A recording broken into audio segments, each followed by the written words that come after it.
Hello again, my friends. A happy new year. We're into 2015.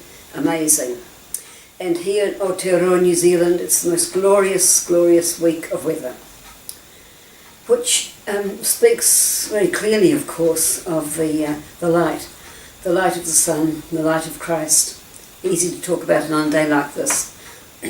We've just come from the wonderful festival of Christmas, Christ being born as one of us, just like one of us, tiny helpless baby, and the bright light of the star that guided wise ones to his stable. And we come forward now into February, and we've got that absolutely beautiful feast of the presentation of that baby in the temple, presentation of the Lord Jesus in the temple. Mary and Joseph bring their baby son to be, as it were, in our terms, baptized, I suppose, and Mary is sanctified, is purified after giving childbirth. And we regarded these days as Candlemas, a festival of candles, the close of our Christmas time before we move into the Lord's suffering.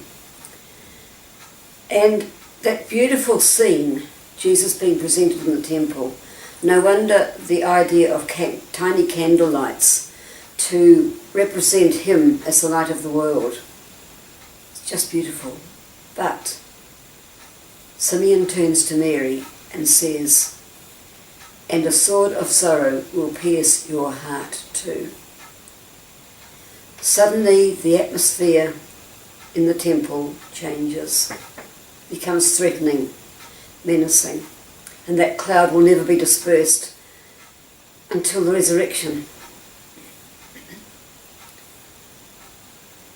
So Christ, the light of the world, and yet a light doomed to the most terrible suffering before he could claim his right place. It's a paradox that's part of our lives too, isn't it? Interesting how a beautiful day like this, and maybe somebody out doing some DIY and they fall and have a terrible accident. Things like that happen quickly. That's what I love about the Holy Family. They are our models because ordinary things happen to them too. So what's it saying for all of us at the beginning of 2015? We're talking about Christ being the light, and the 2nd of February particularly, the Festival of Lights, Candlemas. What's it saying for us? How can we be lights? I think, for me, it's a call to look into the face of every brother and sister I meet and see in their eyes the light of Christ, which in their souls may not be present to them. They might be angry, unhappy people. I have to see that light. It's quite a call. The lady next to me, the apartment next to me, is a very difficult lady because she's always moaning about something. Her theme song is, "Oh, well, I've only just arrived here, I don't know what's going on." Well, spare me. And occasionally I let slip and get quite cross with her.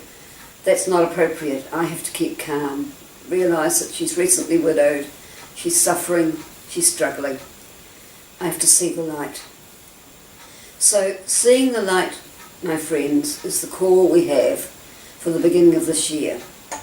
We have Christmas in our memories to fall back on. We have this lovely feast of the presentation of the Lord with the little lighted candles to symbolise that.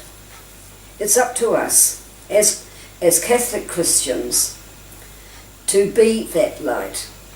Not only to see the light of Christ within ourselves, to see it also within everybody else, and to allow everyone else to see it within me.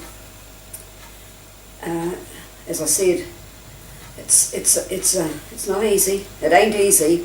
My Scottish mother used to say, "Hard work's not easy, dry bread's not greasy."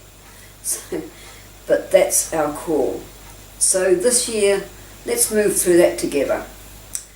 I hope the year goes well and safely for you.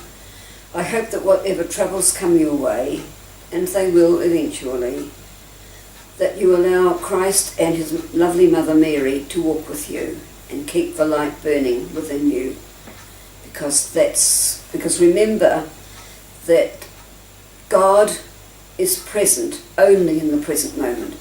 God dwells only in the present moment, and that gives us light. God bless. Go with your God. We'll talk again.